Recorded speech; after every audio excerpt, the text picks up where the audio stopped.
A very good afternoon to all of you. All of you have joined the meeting.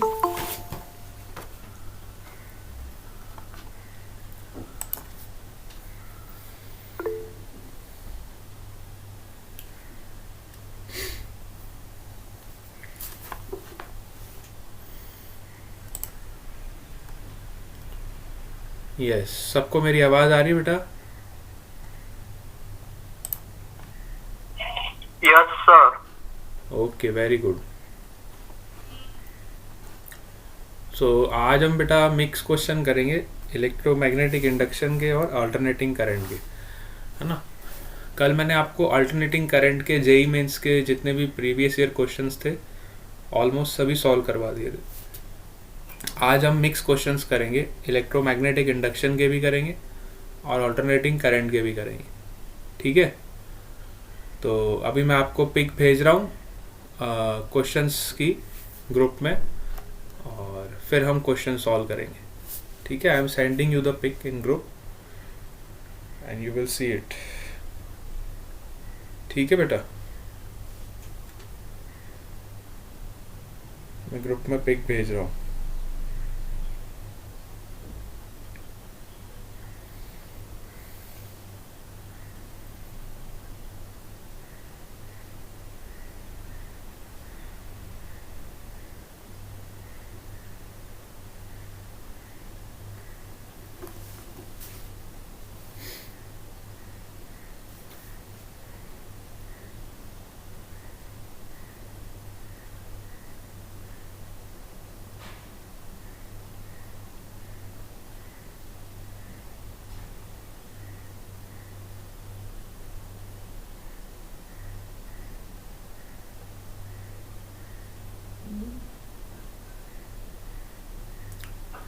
Yes, सबको pick मिल गया बेटा?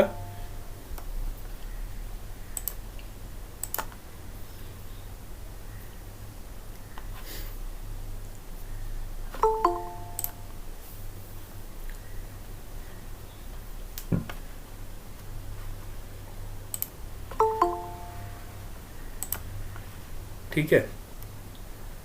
चलो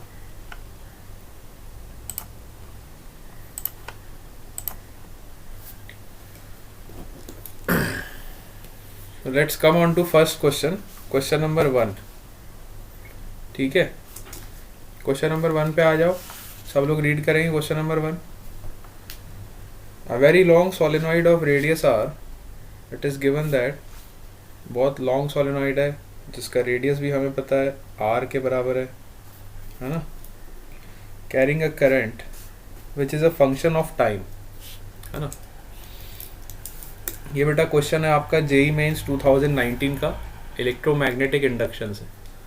electromagnetic induction JEE mains 2019 अप्रैल session. ठीक है. अप्रैल session से question पूछा गया. तो देखो करंट हमें दिया हुआ है, एक बहुत लॉन्ग सोलेनॉइड है. लॉन्ग सोलेनॉइड है मतलब आप इन्फाइनाइटली लॉन्ग अज्यूम कर सकते हो, इसमें कोई दिक्कत वाली बात नहीं है ना. बहुत ही लॉन्ग सोलेनॉइड हमें दे रखा है.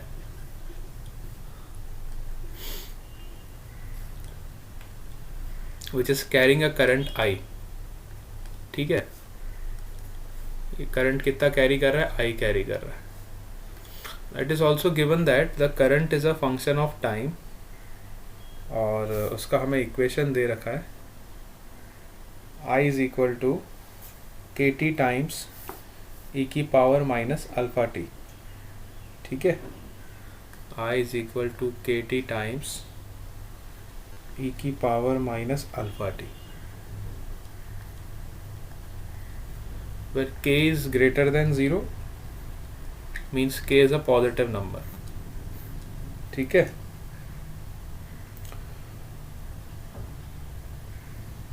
Counterclockwise current is taken to be positive and a circular conducting coil of radius 2r is placed in equatorial plane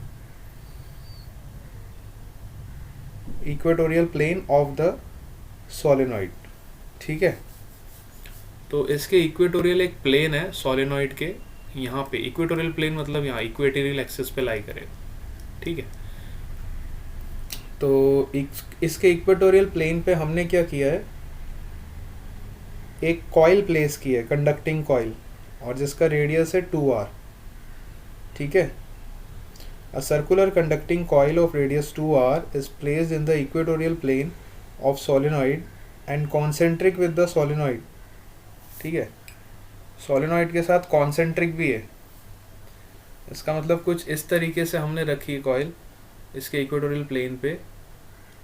मैं इसको डायग्राम आपको थोड़ा 3D में बना के बताता हूँ तो आपको पता चलेगा, है ना। क्वेश्चन का स्टेटमेंट बड़े ध्यान से रीड करो, काफ़ी बढ़िया क्वेश्चन है। जैसे ये हमारा सोलेनॉइड है सपोज करो, ठीक है।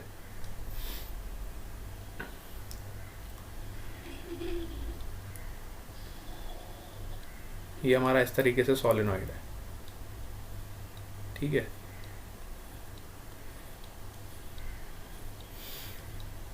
अब इस सोलेनॉइड के इक्वेटोरियल प्लेन पे, तो अभी 3D में देखोगे तो आपको इस तरह से इक्वेटोरियल प्लेन यहाँ से जाता हुआ दिखाई देगा, ठीक है। आप यहाँ से देखिए इसको, इधर से व्यू करो तो आपको प्रॉपरली डायग्राम दिखाई देगा, ठीक है। तो इक्वेटोरियल प्लेन है, यहाँ पे अपने कॉइल रखी है इस तरीके से, यहाँ पे एक सर्कुलर कॉइल रखी गई है और इसका रेडियस हमें 2r गिवन है, ठीक है। इसका रेडियस कितना गिवन है, इसका जो रेडियस है वो 2r के बराबर है। ये आपकी सोलेनॉइड की एक्सिस है।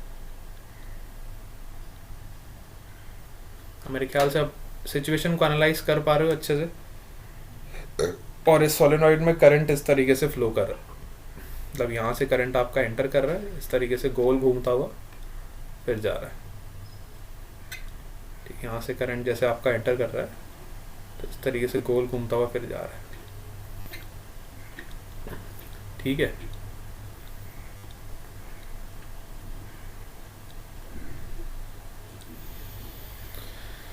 तो ये करंट जो है बेटा, ये टाइम का फंक्शन दे रखा है।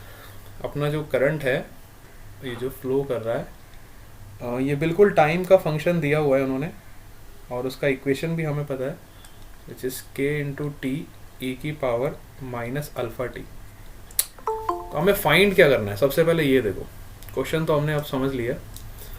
अब देखें जरा इसमें फाइंड क्या करना है हमको, है ना। तो we have to find the value of the current is induced in the outer coil is correctly depicted as a function of time by the graph. अच्छा, मतलब आउटर कॉइल में जो इंड्यूस करंट होगा, है ना।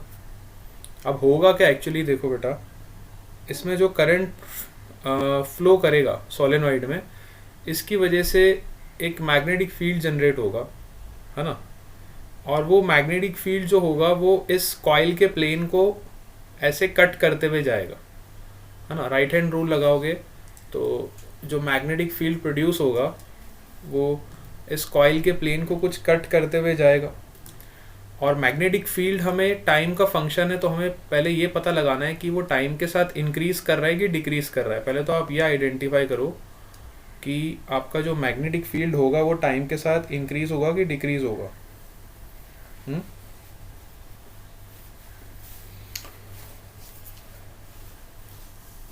यस,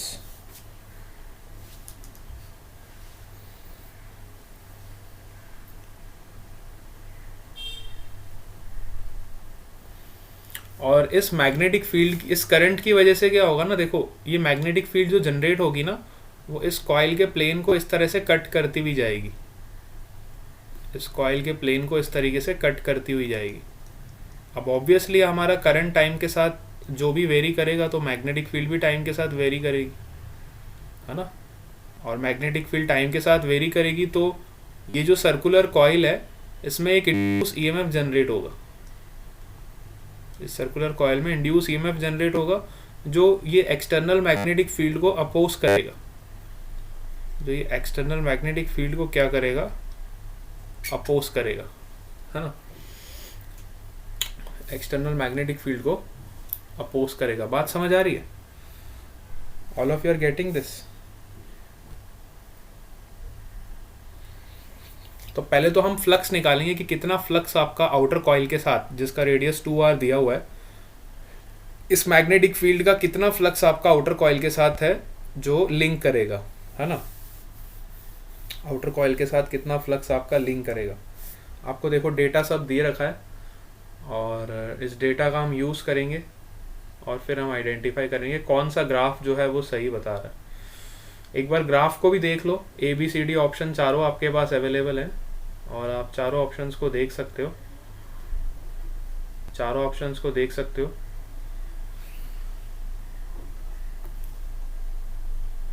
क्वेश्चन सबको समझ आ गया? यस। हाँ देखो, मितेश सैनी ने ऑप्शन नंबर डी आंसर भी दे दिया है। हाँ बेटा, मितेश सैनी आपका आंसर डी आ गया है, मुझे ठीक लग रहा है कई हद तक। एक बार सभी लोग ट्राई करेंगे, सबका आंसर क्या आ रहा है, let us check, then I will tell you, है ना। ऐसे नहीं कह सकते कि डी ऑप्शन होगा कि ए ऑप्शन होगा, हमें चेक करना पड़ेगा पहले। इंड्यूस करंट का वैल्यू निकालना पड़ेगा। इंड्यूस EMF के लिए हमें पहले फ्लक्स निकालना पड़ेगा। फ्लक्स का वैल्यू कितना होगा बेटा, mu naught times pi NR into I,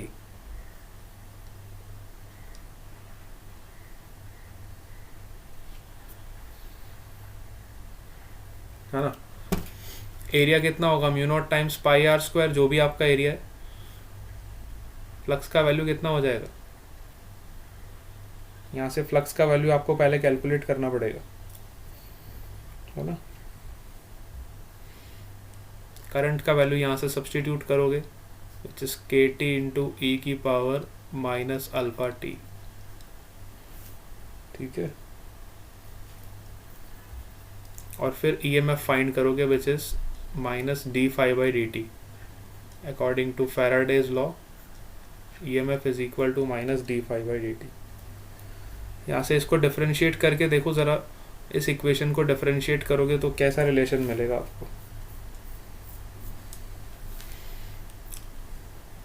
actually यहाँ पे दो फंक्शंस है, तो थोड़ा मैथमेटिक्स आपको करना पड़ेगा। यहाँ पे देखो t लीनियर फंक्शन है और e की पावर माइनस अल्फा टी जो है ये एक्सपोनेंशियल फंक्शन है, ठीक है। दोनों फंक्शंस आपको कंबाइन करके दे रखे हैं, है ना।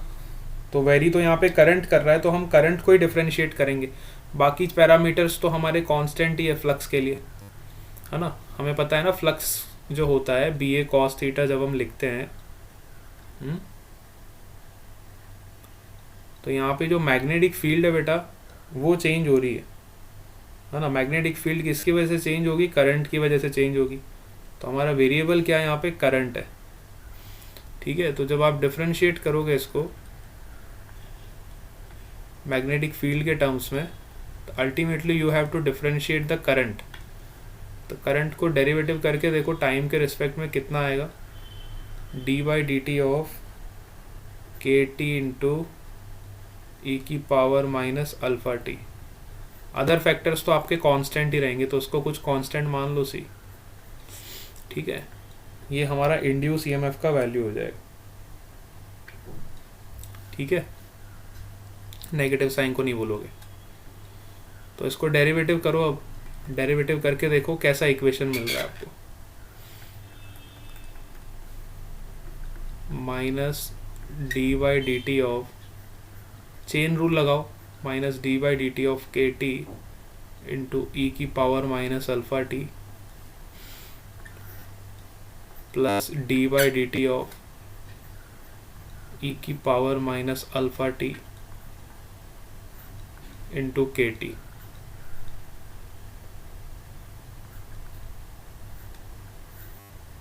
ठीक है। तो जो EMF का, इंड्यूस EMF का जो हमें इक्वेशन मिलेगा वो कुछ इस तरीके का मिलेगा, जिसमें आपके दोनों फंक्शंस आएंगे।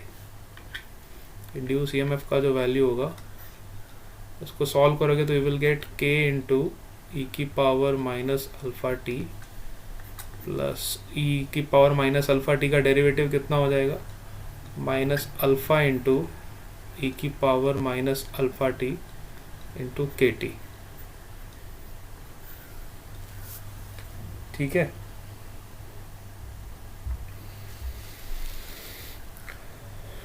अब ये के भी आपका कांस्टेंट है और बाहर जो सी था वो भी कांस्टेंट है, सब कांस्टेंट ही कांस्टेंट को एक साथ कर लो तो ओवरऑल जो आपको फंक्शन मिल जाएगा c इंटू ई की power minus alpha T, you will get like this, EMF is equal to c into e की power minus alpha T 1 minus alpha T.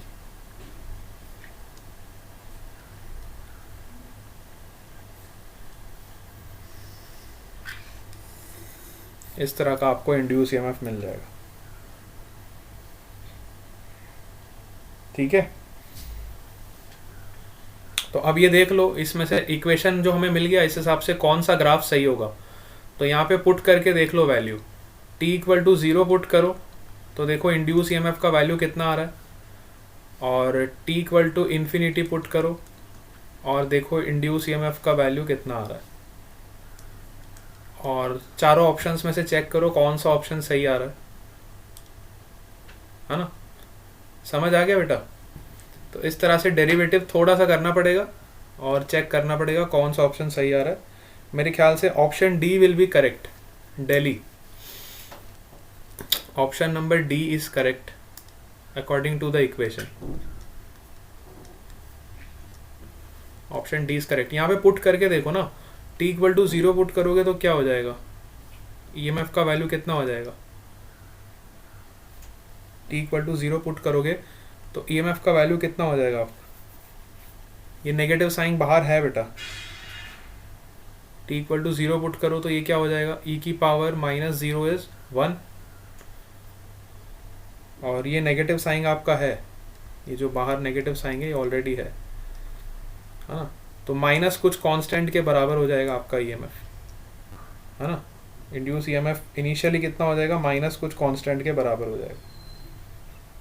ठीक है, तो इंड्यूस आपका जो EMF होगा वो नीचे से कुछ शुरू होगा, कुछ इस तरीके का ग्राफ आएगा, 0 पे नीचे होगा, फिर कुछ इंक्रीज होना शुरू होगा, और इन्फिनिटी पे देखो क्या जा रहा है। इन्फिनिटी पुट करोगे तो ये पार्ट हो जाएगा e की पावर माइनस इन्फिनिटी कितना हो जाएगा, 0 हो जाएगा।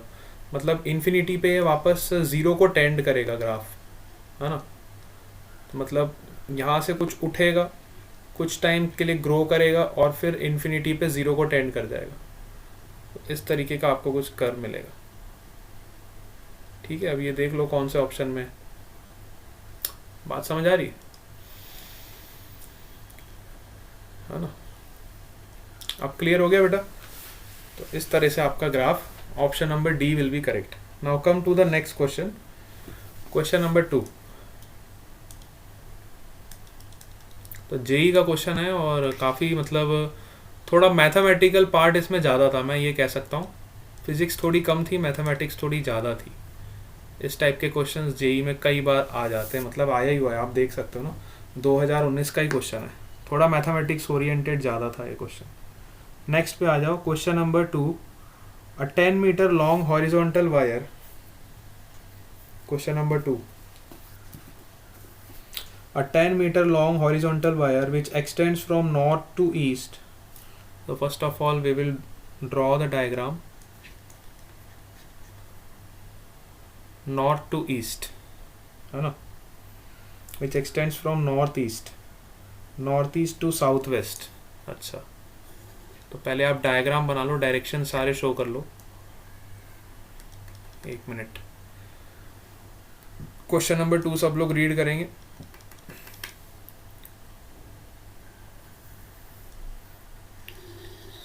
This is your north, this is your south, this is your east and this is your west.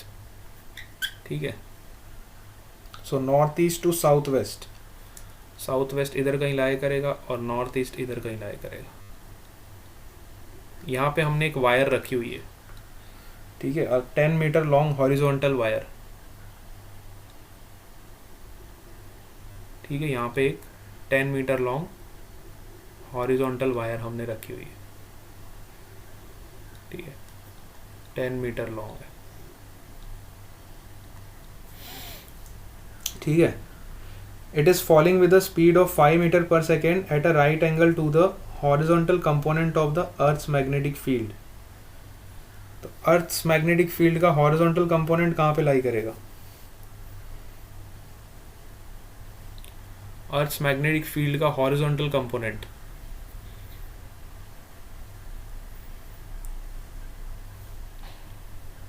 है ना, it is falling at right angles to the horizontal component of earth's magnetic field. मतलब earth's magnetic field के horizontal component पे वो right angle पे fall हो रही है ना। And the earth's magnetic field is given bye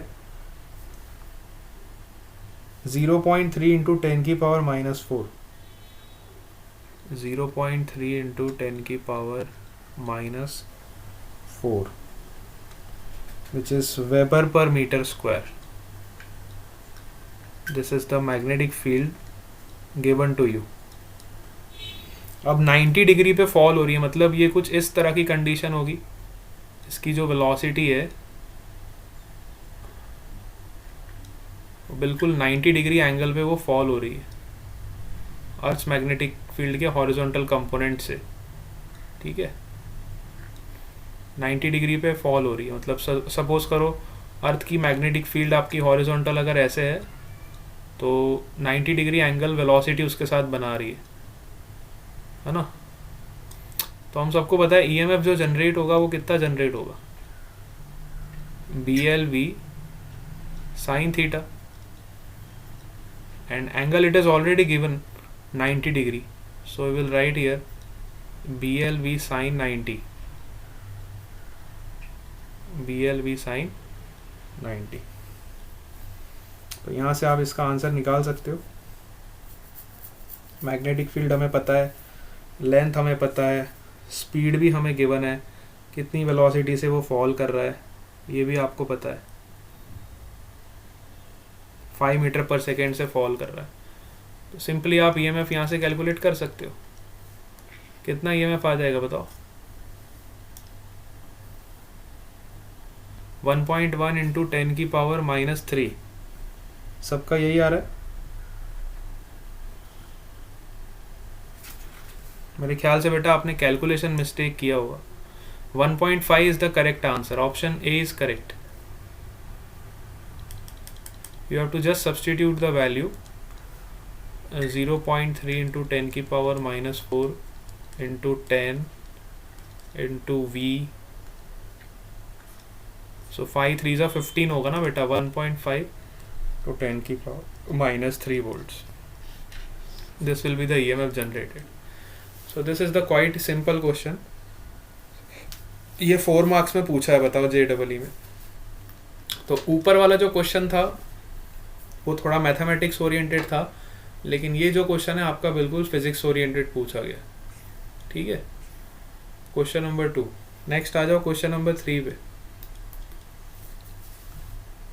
come on to next question number 3।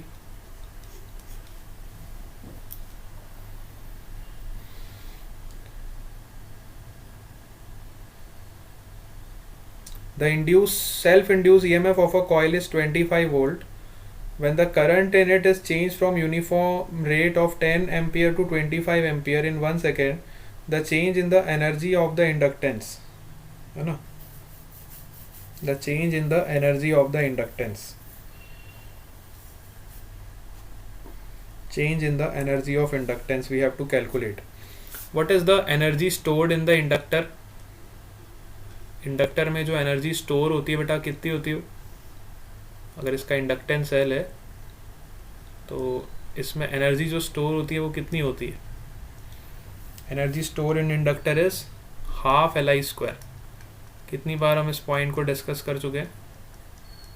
जैसे कैपेसिटर में आपकी एनर्जी स्टोर होती है इलेक्ट्रिक फील्ड के फॉर्म में, वैसे ही इंडक्टर में जो एनर्जी स्टोर होती है it is stored in the form of magnetic field, है ना, and it is given bye ½ Li²। Energy is given by your ½ Li²। Getting it. तो हमें चेंज इन एनर्जी निकालना है यहाँ पे। जैसे ही आपका करंट का रेट चेंज हो रहा है, देखो it is given in the question, the self inductance self induced EMF of the coil is 25 volt. Okay, self induced EMF is given which is 25 volt. Self induce का मतलब खुद की coil में current flow हो रहा है और उसकी वजह से खुद ही में इंडक्शन हो रहा है. When the current in it is change from, current की वैल्यू चेंज हो रही है 10 एम्पियर से लेके 25 एम्पियर और टाइम दिया हुआ है इन 1 सेकेंड. ठीक है. Then the change in energy will be, ठीक है, then the change in energy will be what?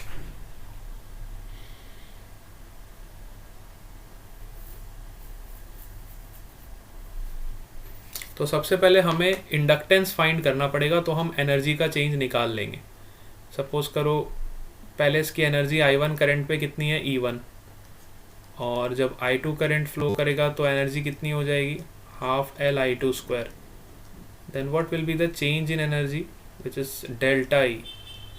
You can say E2 minus E1. Change in stored energy will be E2 minus E1 which is equal to half of L I2 square minus I1 square. You have to calculate the change in energy, है ना. अब change in energy calculate करने के लिए देखो हमें I2 का value तो पता है, यहाँ पे कितना दिया हुआ है 25 ampere. It is given to us. Yes, I2 का वैल्यू कितना गिवन है 25 ampere. So we'll substitute here 25 ampere. I1 का वैल्यू कितना गिवन है बेटा 10 ampere. But we don't know the inductance. So firstly we have to calculate the value of inductance and we will use this EMF. So we know that EMF is defined as minus d phi by dt. Okay, and here it is self induction. Self induction is taking place. So we will write EMF is equal to minus d phi by dt according to Faraday's law, where phi is equal to Li. So we will write minus d by dt of Li. We know that L is a constant parameter, so we will get minus L di by dt. यहाँ से आपको बेटा L का value मिल जाएगा, कितना आएगा जल्दी से मुझे बताओ.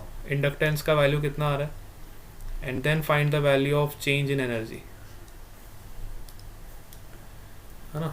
इंडक्टेंस का वैल्यू कितना आ रहा है पहले ये बताओगे. 25/15. हाँ, वेरी गुड. इंडक्टेंस का वैल्यू आ जाएगा 25/15 मतलब 5/3. बिल्कुल सही जवाब है. इंडक्टेंस का वैल्यू यहाँ से कितना आ जाएगा, दोनों ने बिल्कुल सही निकाला है, पल्लव ने मितेश ने. इंडक्टेंस का वैल्यू आ जाएगा 5/3. Very good. अब जल्दी से बताओ, इस वैल्यू को यहाँ सब्सटीट्यूट करो और एनर्जी का चेंज निकाल के बताओ कितना आ रहा है. What is the change in energy.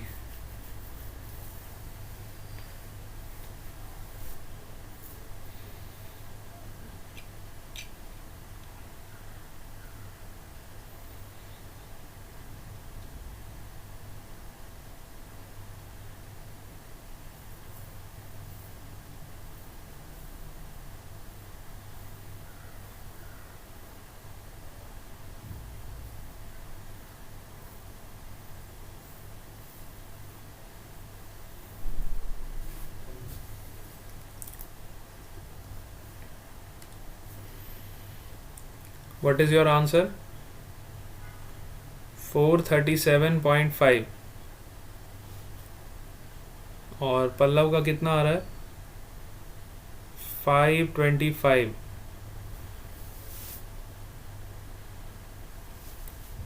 हाँ बेटा, केशवी ने तो फॉर्मूला ही लिख दिया है एनर्जी का चेंज. सर आप ही निकाल लो कितना आ रहा है, हमें क्या पता. 437.5 is the correct.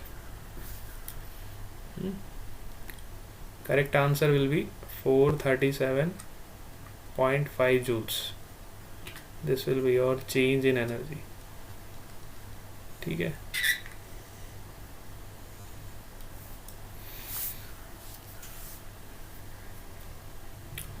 आ जाओ नेक्स्ट क्वेश्चन पे. Next question is your question number 4.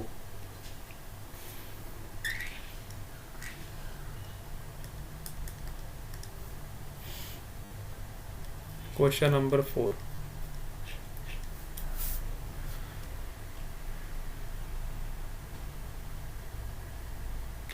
Question number 4 जो है बेटा, ये आपका हाँ ग्राफ का क्वेश्चन है। देखो सब एक बार ग्राफ को एक बार अच्छे से देखो। Question number 4 is the graphical question and it is very simple question. एक बार देखोगे सब लोग। It was asked in 2017 mains. It is a question of JEE mains. JEE mains 2017. 2017 में पूछा गया क्वेश्चन है, मतलब ज़्यादा पुराना क्वेश्चन नहीं है।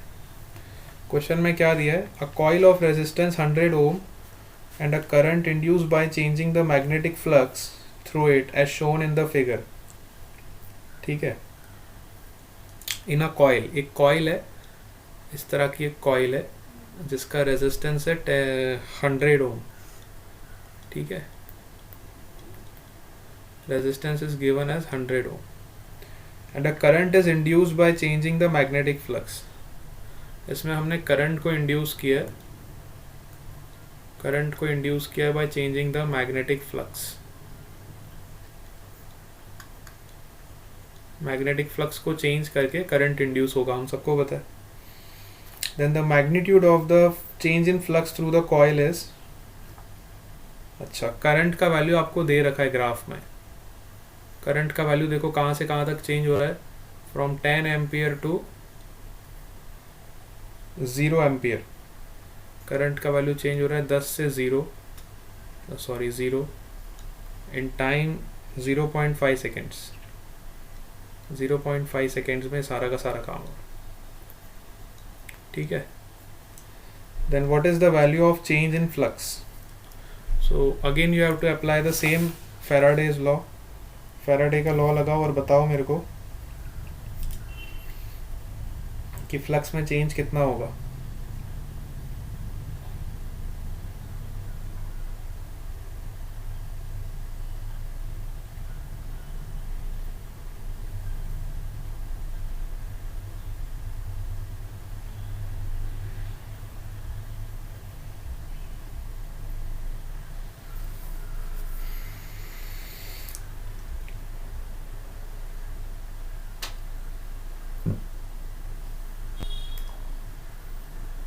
यस, पल्लव का आंसर आ गया कितना, 250 वेबर। केशवी का भी आ गया, मितेश का भी आ गया। यस, तीनों का आंसर बिल्कुल सही है बेटा। चलो कौन बताएगा? मितेश बताएगा, Mitesh. Yes Mitesh.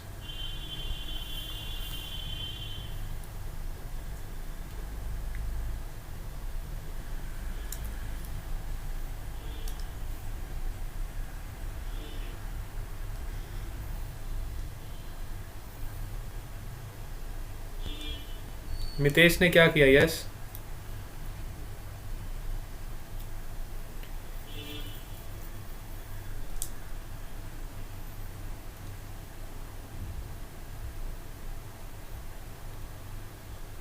Both side integration, है ना।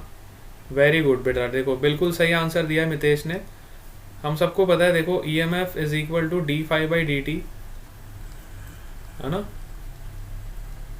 एंड EMF को रेजिस्टेंस से डिवाइड कर दोगे तो आपको करंट मिल जाएगा। अब हमें चेंज इन फ्लक्स निकालना है, तो you can write d∅ is equal to IR/dt। resistance is constant, you can take here, you have to integrate d∅, means r into I dt का इंटीग्रेशन करोगे आप। और I dt का integration क्या होता है? Area under IT curve. I dt का integration का मतलब होता है area under your IT curve. ठीक है, तो यहाँ से इसको आपको एरिया पता चल जाएगा, उसको रेजिस्टेंस से मल्टीप्लाई कर दोगे, you will get the change in flux. So इसका एरिया कितना होगा? 1/2 into 0.5 into 10 into resistance is 100, so you will get 250 weber. यहाँ से आपको चेंज इन फ्लक्स कितना मिल जाएगा, which is your delta phi, which is 250 weber. Very good. ठीक है, JEE मेंस 2017 का क्वेश्चन है। 2017 में इस तरह का क्वेश्चन पूछा। आ जाओ next question number 5। Come on to next question, question number 5।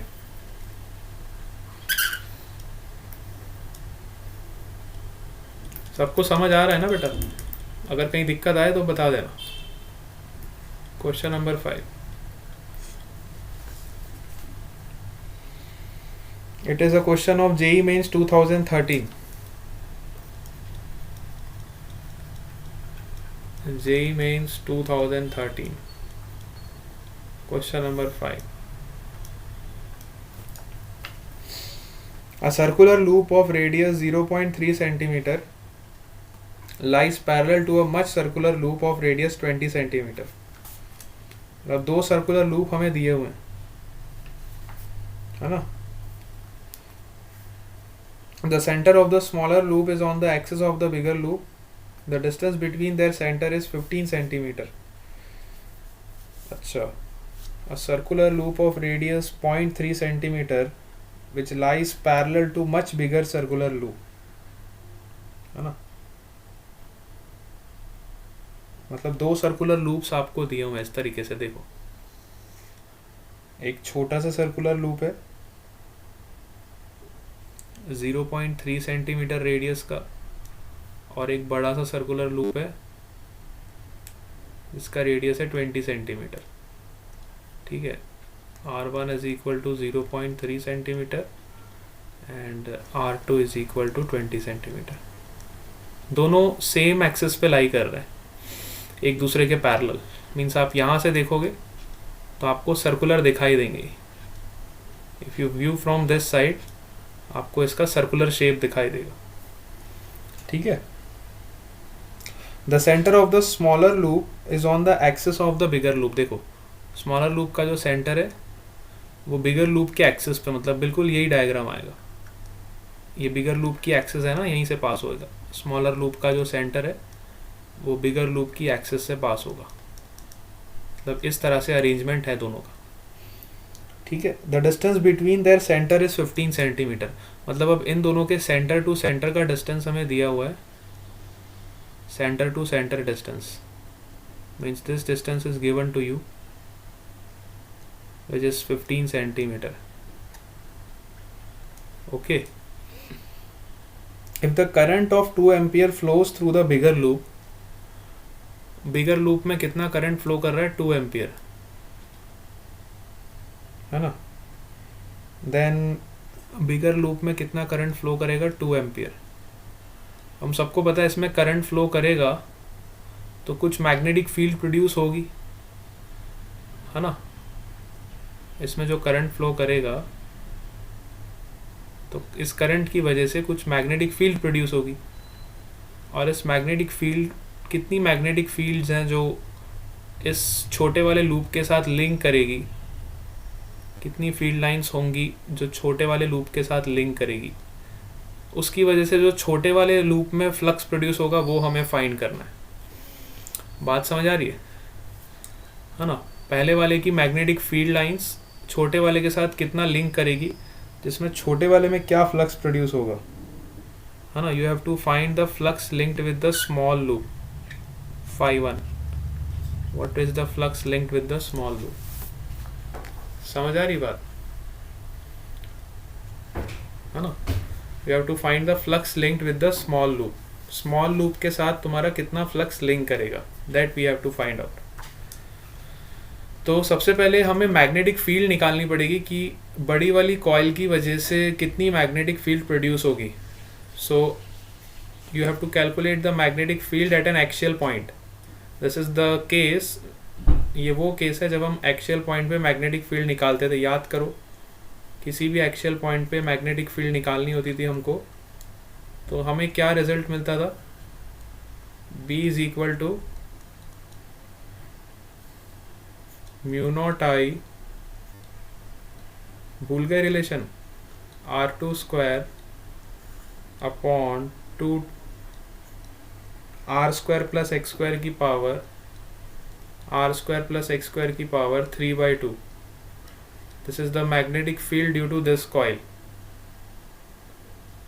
है ना?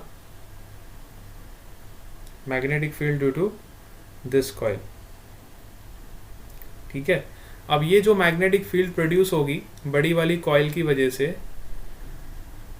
इसका छोटी वाली कॉइल के साथ फ्लक्स कितना लिंक होगा? तो फाइव वन की वैल्यू आप कैसे लिखोगे, phi one is equal to BA1 cos थीटा, where theta is your 0 degree angle between magnetic field and area vector, है ना. So you will get the value of phi 1 very simply. You know all these parameters. जल्दी से देखो, ये सारे parameters हमें पता है. तो phi 1 का वैल्यू कितना मिल जाएगा, mu naught I, what is the value of R2, which is 20 centimeter, or you can say 0.2 meter upon 2 times 0.2 square. X is what, the distance from this coil, 15 centimeter, 1/5 का square whole की power 3/2. area of this smaller coil, smaller coil का area कितना होगा, pi into R1 square, 0.3 upon 100 का square. This will be your flux. ठीक है, ये हमारा फ्लक्स का वैल्यू होगा जो छोटे वाले कॉइल के साथ लिंक करेगा. ठीक है, छोटे वाले कॉइल के साथ जो हमारा फ्लक्स लिंक करेगा, इतना फ्लक्स हमारा छोटे वाले कॉइल के साथ लिंक करेगा. तो देखो, ये कुछ स्टैंडर्ड रिजल्ट्स मैंने आपको बता रखे थे. ये हमें पता होने चाहिए कि अगर हमारे पास कोई सर्कुलर कॉइल है और हमें किसी एक्सियल पॉइंट पे मैग्नेटिक फील्ड निकालना है, तो हमें रिलेशन पता होना चाहिए, है ना. Mu not I R square upon R square plus x square का पावर 3/2. अब बार बार हम इसको इंटीग्रेट करके या फिर बायोट सेवर्ट लॉ लगा के डिराइव नहीं करने हैं, क्योंकि देखो वैसे ही ऑब्जेक्टिव क्वेश्चंस में आपके पास टाइम लिमिटेड होता है. तो कई बच्चों के मन में होता है, सर वापस से बायोट सेवर्ट लॉ लगाऊं, इसको इंटीग्रेट करूं, तो उसमें आपका टाइम बहुत ज़्यादा जाएगा. सो ये रिलेशन अगर आपको एग्जैक्टली पता है, so you can easily substitute the value, है ना. बात समझ आ रही है? यस. चलो जल्दी से बताओ, फ्लक्स का वैल्यू कितना है यहाँ से. हाँ, मैं वही कर रही थी. Very good. चलो,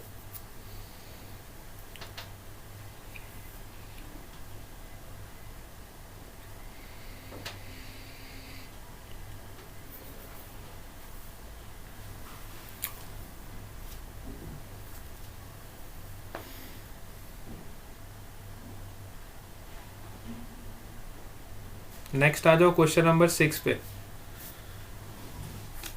the value of flux will be 9.1 into 10 की पावर -11 वेबर. इतना कम आ रहा है. हाँ, यस, करेक्ट है. 9.1 इंटू 10 की power -11 is the correct answer. Now come on to question number 6.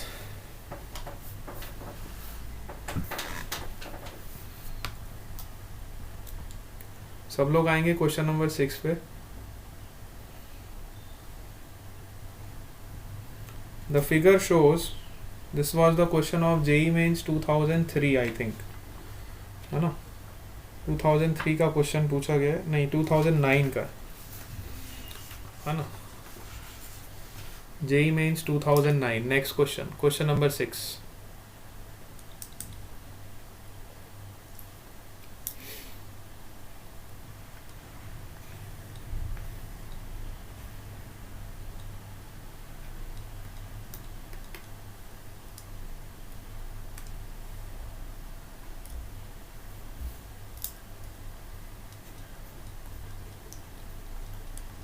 JEE Mains 2009. Question number 6. The figure shows a certain wire segments joined together to form a coplanar loop, है ना. Certain wire के segments को join करके coplanar loop बनाया गया, बिल्कुल इस तरीके का. ये एक वायर का सेगमेंट है, फिर इस तरह के ये दूसरा वायर का सेगमेंट है, ये तीसरा वायर का सेगमेंट है. इस तरह से वायर के सेगमेंट्स को कनेक्ट करके कोप्लेनर लूप बनाया गया. ठीक है. और इस लूप को हमने मैग्नेटिक फील्ड में रखा, इस लूप को हमने मैग्नेटिक फील्ड में रखा। This loop is placed in your magnetic field.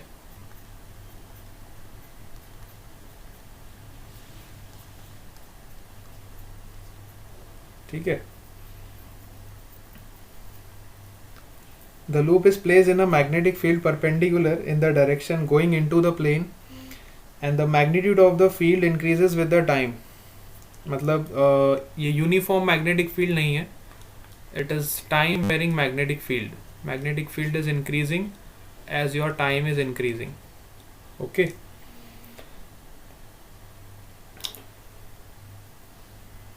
the magnitude of the field increases with the time। I1 and I2 are the currents in the segments AB and CD, है ना। अब दो segments आपको दिए हुए हैं, AB और CD। अच्छा, मतलब दो सेगमेंट्स आपके ऐसे नहीं है, ये अंदर का एक सेगमेंट है। सॉरी, डायग्राम को ध्यान से देखो, ये एक सेगमेंट पूरा अलग है, अंदर वाला, है ना, और ये सेगमेंट आपका अलग है, बाहर वाला। बात समझ रहे हो? डायग्राम एक बार फिर से बना देता हूँ। हम लोग इस सेगमेंट को समझने लग गए, ये सेगमेंट नहीं है, मतलब सेगमेंट्स आपके उन्होंने इस तरीके से दिए हैं, एक अंदर का सेगमेंट है और एक बाहर का सेगमेंट है। ठीक है, ये आपका इस तरह से लूप है, एक अंदर का लूप है और एक बाहर एक लूप है।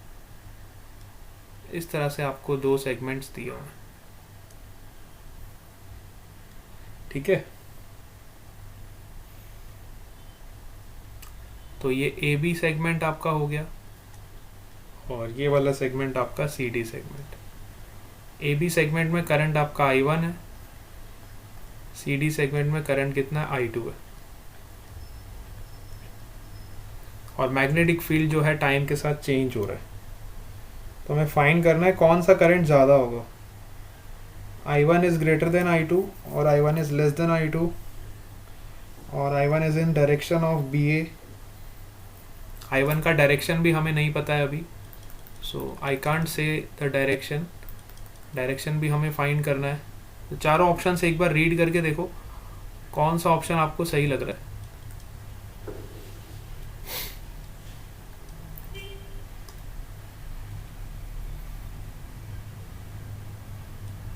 है ना, कौन सा ऑप्शन हमें सही लग रहा है। एक बार क्वेश्चन रीड कर लो, which option is going to be correct.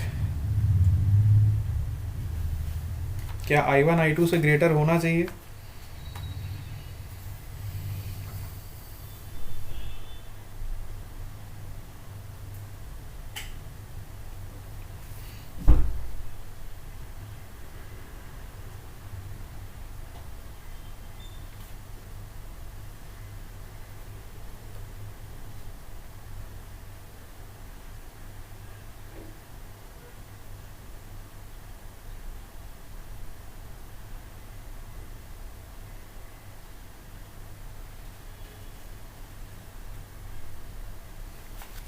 Yes, कौन सा ऑप्शन आप लोगों को सही लग रहा है?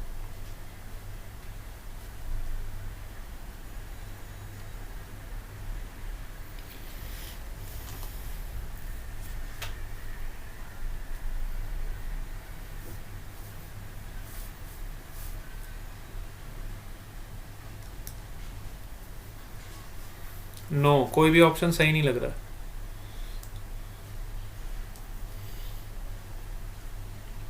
The magnitude of field is increasing with respect to time. इस बात का आप ध्यान रखो, मतलब मैग्नेटिक फील्ड अंदर की तरफ टाइम के साथ इंक्रीज हो रही है, तो लेंज लॉ ये बोलता है कि करंट इस तरह से फ्लो होगा कि वो मैग्नेटिक फील्ड को अपोज करेगा। करंट इस तरह से फ्लो होगा कि वो मैग्नेटिक फील्ड को क्या करेगा, अपोज करेगा।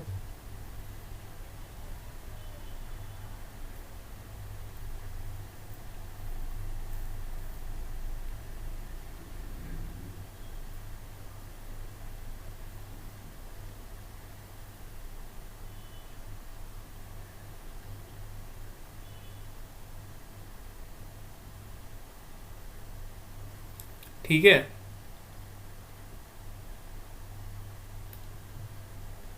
देखो मतलब अंदर की तरफ मैग्नेटिक फील्ड आपकी इंक्रीज हो रही है, तो आउटर वाले लूप में करंट एंटी क्लॉकवाइज फ्लो करेगा।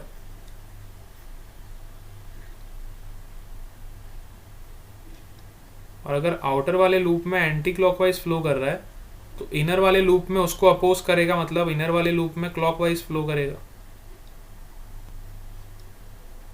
बात समझ आ रही है? मतलब ये वाली मैग्नेटिक फील्ड को ये लूप अपोज करेगा, और इसके वाले इस करंट की वजह से जो मैग्नेटिक फील्ड प्रोड्यूस होगी वो बाहर की तरफ प्रोड्यूस होगी, तो उसको अपोज करेगा इनर वाला लूप, तो वो अंदर की तरफ उसमें करंट फ्लो करेगा। तो इनर वाले में जो I1 फ्लो कर रहा है वो A से B फ्लो करेगा, और आउटर वाले में जो करंट फ्लो करेगा वो C से D फ्लो करेगा। तो कौन सा ऑप्शन करेक्ट हो जाएगा?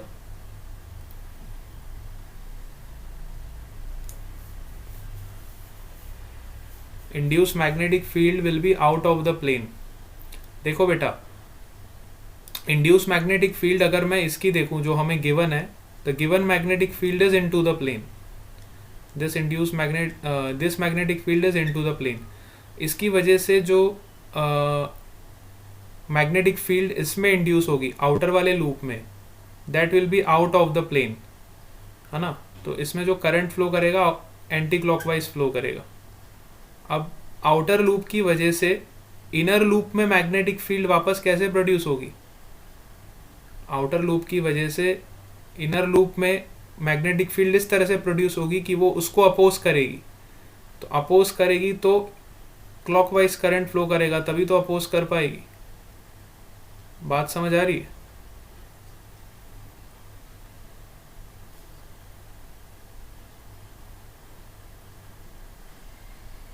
यस और नो? क्लियर है सबको?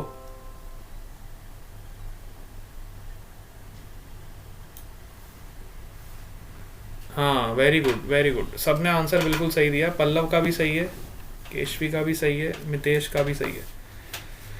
क्लियर है? चलो आ जाओ क्वेश्चन नंबर 7 पे। JEE Mains 2004, question number 7, JEE Mains 2004।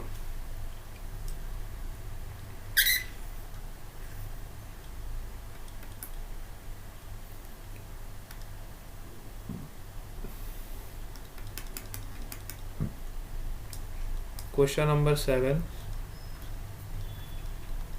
JEE Mains 2004।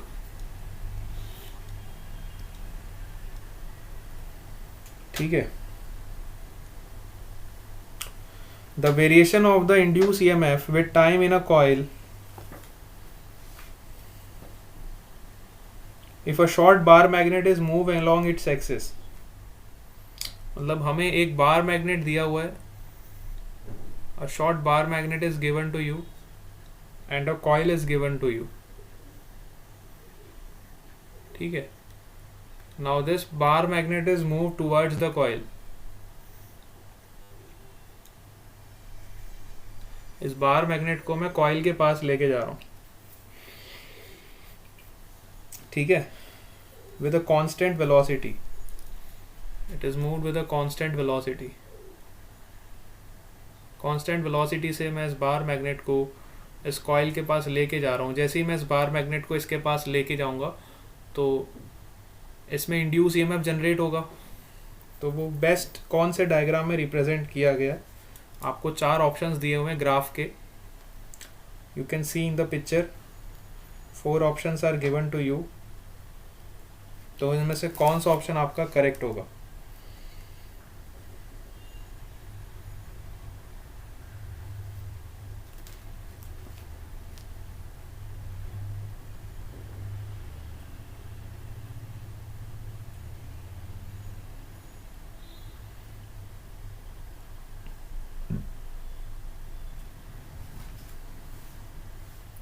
देखो यहाँ पे हम थोड़ा सा लॉजिक लगाएं तो हमें काफ़ी इजीली आंसर मिल जाएगा।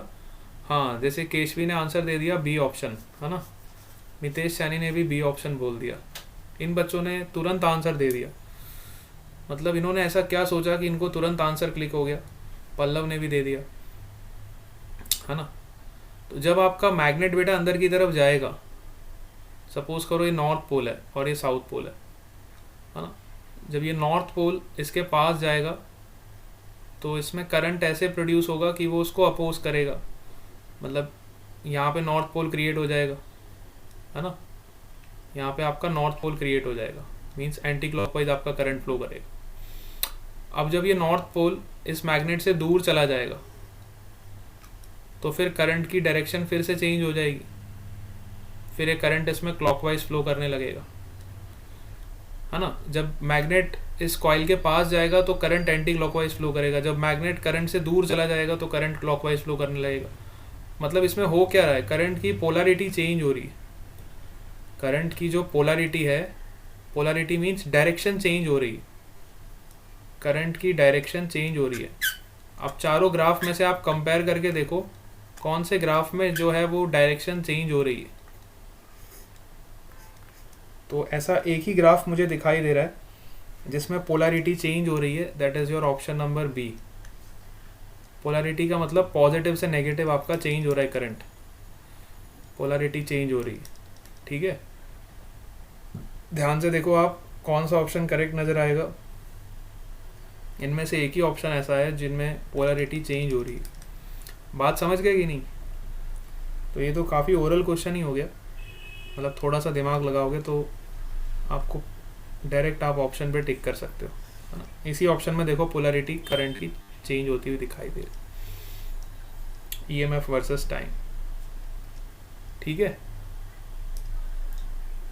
हाँ, ये 2004 में ऐसा क्वेश्चन आया हुआ है, बताओ। जेई मेंस 2004 में देखो काफ़ी सिंपल क्वेश्चन आते थे, और 2019 का क्वेश्चन मैंने आपको कराया, देखो कितना मैथमेटिकल क्वेश्चन था। अब आप कंपेयर करके देखो कि 2019 से लेके 2004 तक में कितना डिफरेंस आ गया है ना। मतलब 2004 में इस तरह के क्वेश्चन आते थे, आप ओरली भी सॉल्व कर जाओ, अगर आपने थोड़ा सा भी चैप्टर पढ़ रखा है, थोड़ा सा भी आपने थ्योरी पढ़ रखी है, तो यू कैन इजीली सॉल्व, है ना। चलो आ जाओ क्वेश्चन नंबर 8। ये और इजी क्वेश्चन है, 1999 का क्वेश्चन है। देखो ये भी देख लो भाई, उस ज़माने में किस तरह से आपका जेई मेंस होता था। उस टाइम AI ट्रिपल ही होता था, जेई मेंस नहीं होता था। AI ट्रिपल ही 1999 1999 का क्वेश्चन देखो, इससे इजी क्वेश्चन तो मिलेगा ही नहीं पूरे बुक में। AI ट्रिपल ही 1999 1999 का क्वेश्चन, ठीक है। आप लोग पैदा हो गए थे क्या तब? नहीं, पैदा तो हो गए होंगे, 2-3 साल के होंगे मेरे ख्याल से। 1999 में आप कितने साल के थे? नहीं, पैदा नहीं हुए थे ना। मतलब आप पैदा भी नहीं हुए तब का क्वेश्चन करवा रहा हूँ, 2004 में पैदा हुए हो। हाँ, मतलब सोच लो आपके जन्म से पहले का क्वेश्चन है, और जन्म से पहले देखो कितने इजी क्वेश्चन आते थे। जब आप लोगों ने जन्म ले लिया उसके बाद जेई मेंस ने अपना लेवल थोड़ा इंक्रीज कर दिया, ठीक है। देखते जाओ। A circular loop of radius R, it is given that, एक सर्कुलर लूप है, इसका रेडियस कितना है, आर है, ठीक है। Radius is given to you which is R, carrying a current I and it is lying in the XY plane. चलो तो फिर हम 2D डायग्राम ही बना लेते हैं, क्योंकि ये XY प्लेन में लाई कर रहा है, ठीक है। इस तरह का एक सर्कुलर लूप है जो XY प्लेन में लाई कर रहा है, which is carrying a current आई, ठीक है। ये पेन बराबर चल नहीं रहा है, पता नहीं क्या चक्कर है। Which is carrying a current I, तो मैं फाइंड करना है the total magnetic flux through XY plane is. अब मैग्नेटिक फ्लक्स जो प्रोड्यूस होगा इस करंट की वजह से, हमें पता है मैग्नेटिक फील्ड जनरेट होगी इनटू द प्लेन, और इस मैग्नेटिक फील्ड की वजह से मैग्नेटिक फ्लक्स क्रिएट होगा। तो वो जो मैग्नेटिक फ्लक्स क्रिएट होगा वो किसके प्रोपोर्शनल होगा? ऑप्शन चेक करो।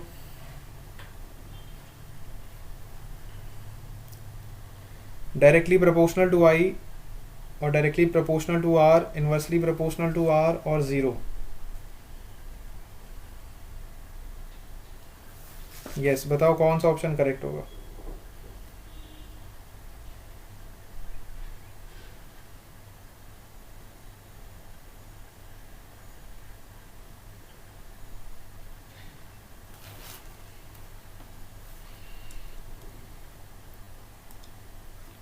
ज़ीरो होगा। देखो सिंपल सा आंसर है, 1999 में क्वेश्चन था। अगर आपके टाइम पे पूछा जाए तो मेरे ख्याल से आप आंख बंद करके भी आंसर इसका लगा दोगे, ज़ीरो। ठीक है। देखो बेटा, फ्लक्स किसकी वजह से प्रोड्यूस होता है हम कितनी बार पढ़ चुके हैं, या तो मैग्नेटिक फील्ड में कुछ चेंज हो, या तो एरिया में चेंज हो, या तो ओरिएंटेशन में चेंज हो, या थीटा में चेंज हो। अब यहाँ पे देखो, ना तो करंट में कोई चेंज हो रहा है तो मैग्नेटिक फील्ड कांस्टेंट हो गया, एरिया भी आपका कांस्टेंट है, एरिया में भी कोई चेंज नहीं हो रहा है, ओरिएंटेशन भी आपका कांस्टेंट है, मतलब मैग्नेटिक फील्ड और एरिया वेक्टर के बीच का एंगल भी आपका सेम है।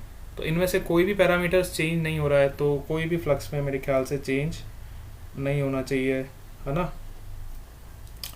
टोटल मैग्नेटिक फ्लक्स जो है आपका ज़ीरो हो जाना चाहिए।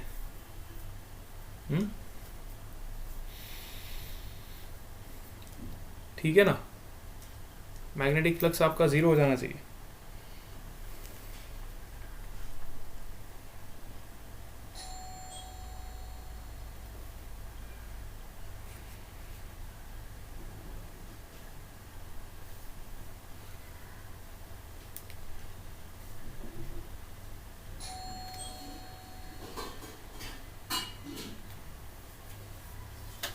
चलो, अब ये क्वेश्चंस तो हमारे हो गए। अब इसके बाद कुछ ऑब्जेक्टिव 2 टाइप क्वेश्चन है जिसमें एक से ज़्यादा क्वेश्चंस करेक्ट हो सकते हैं। That is the question of advance question. ठीक है, अब ये आप बाद में ट्राई करना, अभी मैं आपको मेंस के क्वेश्चंस को टारगेट लेके चल रहे हैं, एडवांस के क्वेश्चन को अभी हम टारगेट नहीं कर रहे हैं, है ना। तो मैं आपको एक दूसरा इमेज भेज रहा हूँ व्हाट्सएप ग्रुप पे, है ना। Next I am sending you the another image which is of motional EMF. ठीक है,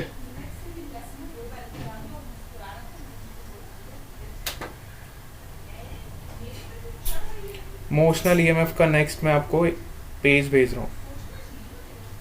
ठीक है,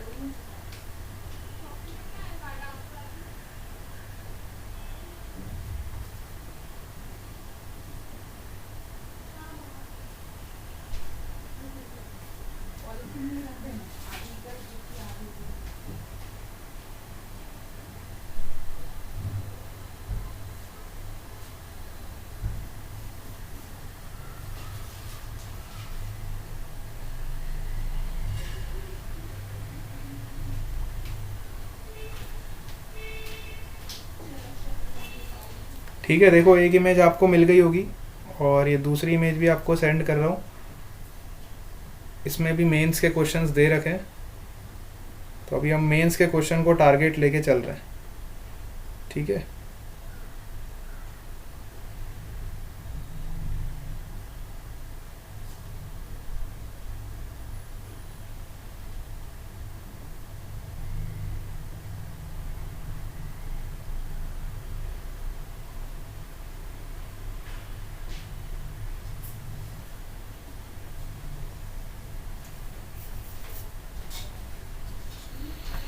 ठीक है। अब आ जाओ, मोशनल ईएमएफ के कुछ क्वेश्चंस हम करेंगे सॉल्व, है ना।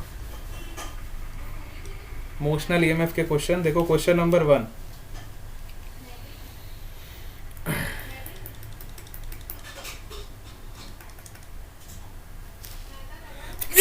I am very sorry. Question number 1, motional EMF. It is the question of JEE Mains 2019 April, है ना। Question number 1 of motional EMF. ये पेन को क्या हो गया?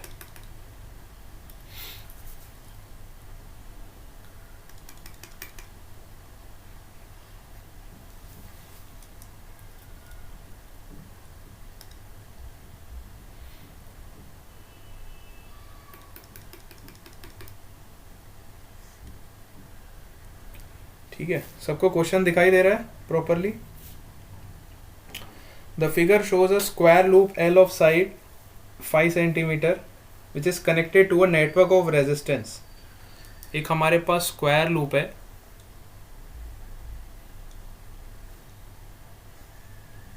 और उसको हमने रेजिस्टेंस के नेटवर्क से कनेक्ट कर रखा है इस तरह से।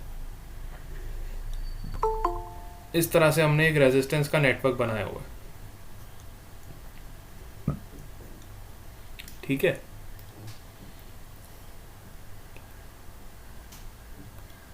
हाँ सर, कुछ नहीं दिख रहा है, कुछ नहीं दिख रहा है, क्यों? आपको स्क्रीन नहीं दिखाई दे रहा?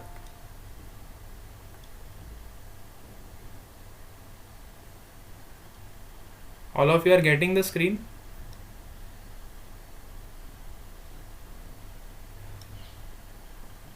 अच्छा, फर्स्ट वाली इमेज ब्लर आई है, okay, I am sending you. पहली वाली इमेज ही ब्लर आई है।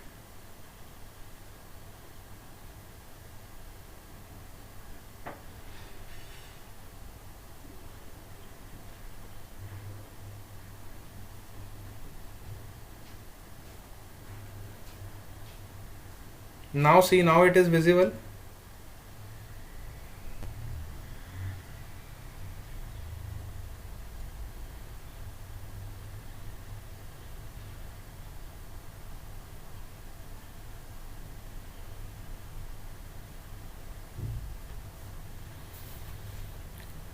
Now it is visible बेटा?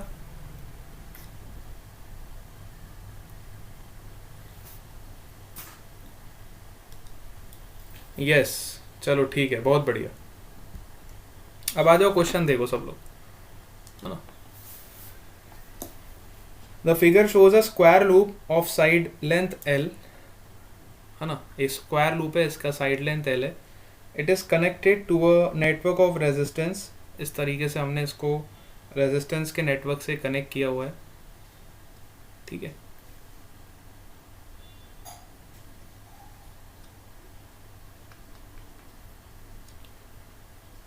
और ये रेजिस्टेंस आपको दे रखे हैं, this is 1 ohm, this is 2 ohm, this is 3 ohm, this is 1 ohm and this is 2 ohm, ठीक है। This is point A and this is point C, this is point B and this is point D. इस तरीके से हमने in resistance को connect कर रखा है, ठीक है। ये स्क्वायर साइड का लेंथ भी हमें दिया हुआ है 5 centimetre. Now the whole setup is moving towards right with a constant speed of 1 centimetre per second. अच्छा, ये जो पूरा का पूरा सेटअप है, देखो अगर आप लेफ्ट साइड पे देखेंगे तो लेफ्ट साइड पे मैग्नेटिक फील्ड लाई कर रही है which is out of the plane. Very good question. Left side पे मैग्नेटिक फील्ड लाई कर रही है which is lying out of the plane, इस तरीके से। और ये जो सेटअप है, हम मैग्नेटिक फील्ड से बाहर की तरफ लेके जा रहे हैं, मतलब हमारा जो मैग्नेटिक फ्लक्स है वो डिक्रीज होना चाहिए ना टाइम के साथ, क्योंकि हम मैग्नेटिक फील्ड से बाहर की तरफ इसको लेके जा रहे हैं, है ना। मैग्नेटिक फील्ड से हम बाहर की तरफ इसको लेके जा रहे हैं, तो हमारा जो फ्लक्स है वो टाइम के साथ डिक्रीज करना चाहिए। And we are moving with a constant velocity of 1 centimetre per second. हम इस कांस्टेंट स्पीड के साथ मूव कर रहे हैं, ठीक है। At some instant of a part of length is in uniform magnetic field, है ना, मतलब किसी इंस्टेंट पे कुछ पार्ट आपका मैग्नेटिक फील्ड के अंदर है, देखो, और कुछ पार्ट मैग्नेटिक फील्ड के बाहर है ना। और मैग्नेटिक फील्ड का वैल्यू भी दिया हुआ है which is your 1 Tesla. Magnetic field का वैल्यू कितना दे रखा है? 1 टेस्ला के बराबर हमें दे रखा है ना, तो हमें मैग्नेटिक फील्ड का वैल्यू भी दे रखा है।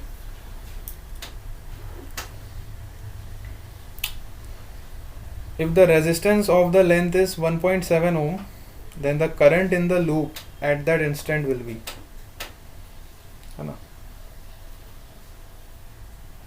रेजिस्टेंस कितना दिया हुआ है? 1.7 ओम। मतलब ये जो साइड लेंथ है इसका रेजिस्टेंस हमें दे रखा है 1.7 ohm. Then what will be the current in the loop? इस इंस्टेंट पे करंट कितना होगा इस लूप में? करंट का वैल्यू कितना होना चाहिए? क्वेश्चन समझ आया सबको?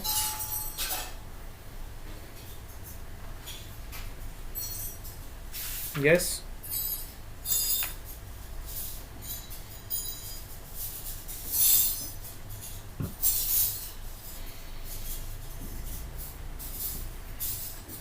सबसे पहले तो आप ये सर्किट को सिंप्लीफाई करो और देखो आपका इक्विवेलेंट रेजिस्टेंस कितना आ रहा है ये सर्किट में, है ना। ये सर्किट का इक्विवेलेंट रेजिस्टेंस क्या होगा, देखो ये व्हीटस्टोन ब्रिज फॉर्म कर रहा है.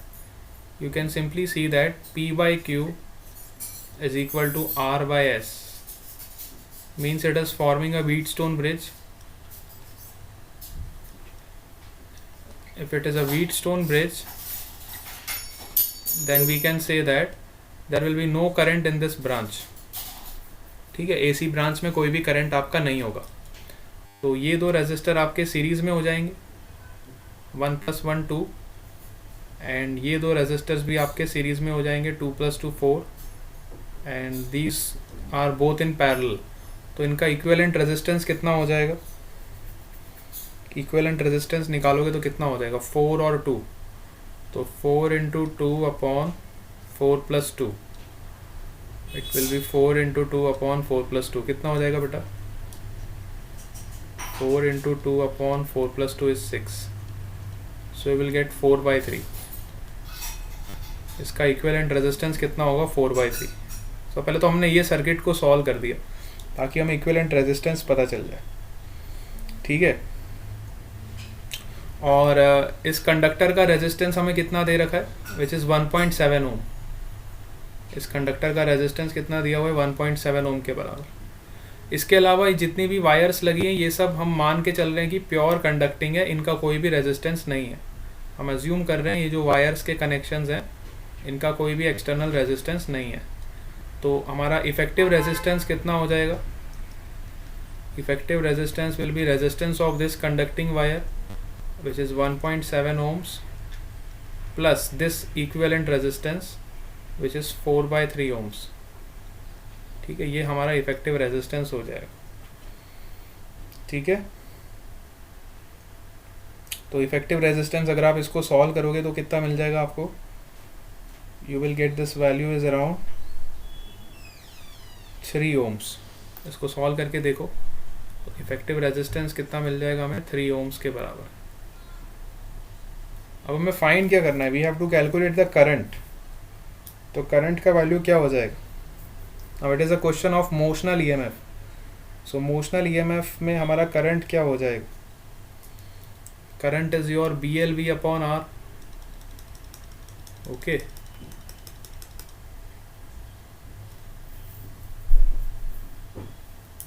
यहाँ पे ध्यान से देखो, जो वेलोसिटी का वेक्टर है वो मैग्नेटिक फील्ड के परपेंडिकुलर है. सो जो EMF प्रोड्यूस होगा इसकी वजह से कंडक्टिंग वायर में, EMF कितना जनरेट होगा, EMF will be BLV sin theta, and we know that velocity vector और उसके बीच का एंगल कितना बन रहा है 90 degree. So we will write EMF is equal to BLV. सो करंट कितना प्रोड्यूस हो जाएगा, BLV/R. R effective, you can say it will be R effective. यहाँ से सॉल्व करके बताओ मेरे को करंट का वैल्यू कितना आ रहा है.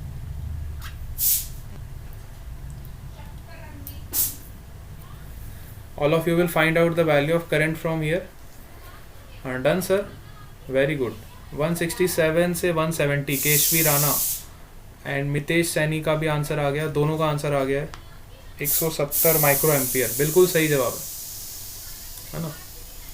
करंट का जो इफेक्टिव वैल्यू आएगा it will be 170 micro ampere.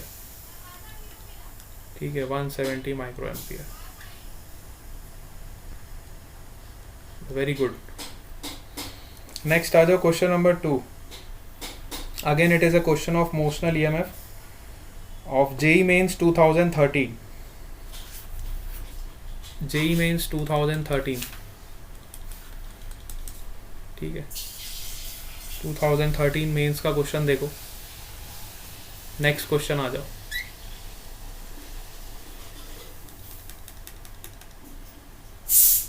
JEE Mains 2013.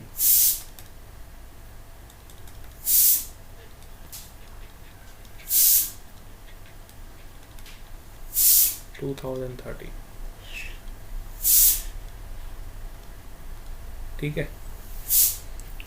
A metallic rod of length L is tied to a string. एक मेटेलिक रॉड है, इसको हमने किसी स्ट्रिंग से बांधा हुआ है और स्ट्रिंग का लेंथ कितना दिया है 2L. देखो इस तरह से आपको एक टेबल दिया हुआ है और इस टेबल पे हमने एक मेटालिक रॉड को एक स्ट्रिंग से कनेक्ट किया हुआ है. ठीक है, ये आपकी स्ट्रिंग है, इसका लेंथ 2L है. It is connected to a metallic rod इस तरीके से. And it is rotated with an angular speed omega on the table. इसको हमने ओमेगा से ऐसे रोटेट किया टेबल के ऊपर. ठीक है, और स्ट्रिंग का ये वाला जो एंड है ये फिक्स्ड एंड है, इसके अबाउट हमने रोटेट किया. This is your fixed and. If there is a vertical magnetic field in the region, the EMF induced across the ends of the rod. ठीक है, अब EMF कितना इंड्यूस होगा?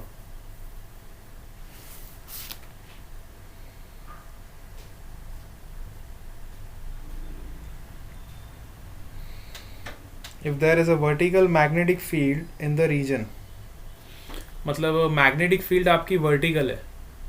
वर्टिकल का मतलब वो टेबल के नीचे से ऊपर जा रही है. समझ रहे हो, मैग्नेटिक फील्ड आपकी नीचे से ऊपर इस तरीके से जा रही है, वर्टिकल है. Magnetic field is lying in this region as a vertical magnetic field. बात समझ पा रहे हो आप? मैग्नेटिक फील्ड का डायरेक्शन आपको दिया हुआ है और इस कंडीशन में हमने इसको ओमेगा से रोटेट किया है. अब ये इस तरीके से ओमेगा से रोटेट होगी. इस तरीके से हमने इसको रोटेशन दिया हुआ है. ठीक है,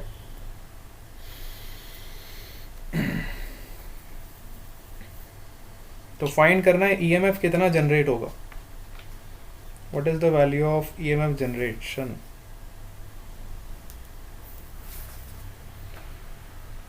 तो देखो रॉड का लेंथ हमें L दे रखा है और हमें पता है रॉड कहाँ से स्टार्ट हो रही है. सेंटर से रॉड का लेंथ जो स्टार्ट हो रहा है वो 2L से हो रही है और रॉड की जो लेंथ वेरी कर रही है from 2L to 3L. Rod की लेंथ कहाँ से कहाँ तक वेरी कर रही है? From 2L to 3L. और you can know that this is the question which already we have done same type of question in NCERT if you remember that.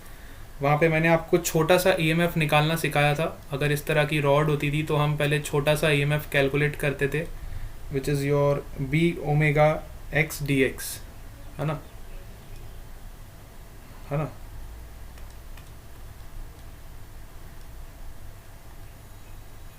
BBL होता है ना हमारा जो EMF होता है, जनरली क्या होता है BBL होता है. बट BBL हम तब लिखते हैं जब हमारा वेलोसिटी जो है ये कांस्टेंट होता है. बट यहाँ पे देखो आपका रेडियस चेंज हो रहा है. अगर मैं रॉड के अलग अलग सेक्शंस पे देखूँ तो डिफरेंट सेक्शंस पे हमारा जो रेडियस का वैल्यू है वो चेंज हो रहा है. तो ये मेरा वेरिएबल है. तो वेरिएबल को मैं क्या लिखूँगा? V is equal to omega into X. और L हमारा कांस्टेंट नहीं है तो L भी वेरिएबल है, तो I will write L as a dx. ठीक है, तो हमारा जो छोटा सा EMF हो जाएगा which is B omega x into dx. This will be small EMF. अब मैं टोटल EMF अगर इसका कैलकुलेट करना है तो I have to integrate this with in the proper limits and our rod is starting from 2L and ending at 3L. So we will integrate from 2L to 3L. ठीक है, सो यहाँ से इसको इंटीग्रेट करो और देखो क्या आंसर आ रहा है. अब B is constant, omega is constant, integration of x dx from 2L to 3L. यहाँ से सॉल्व करके देख लो, that will be your answer. x square by 2 within the limits 2L to 3L. So you will get 9 minus 4 which is 5 by 2. I think you should get 5/2 BL square omega. Check करो एक बार क्या answer आ रहा है. JEE mains 2013 का question है ना. 5/2 B omega L square. ठीक है, सबका सेम आ रहा है. 5/2 बी ओमेगा एल स्क्वायर. ठीक है, एक क्वेश्चन और करें या फिर क्लास को एंड करें? Yes, and. चलो ठीक है, एंड कर देते क्लास को. बाकी क्वेश्चन आप एक बार घर पे ट्राई करना. चलो, bye bye to all of you.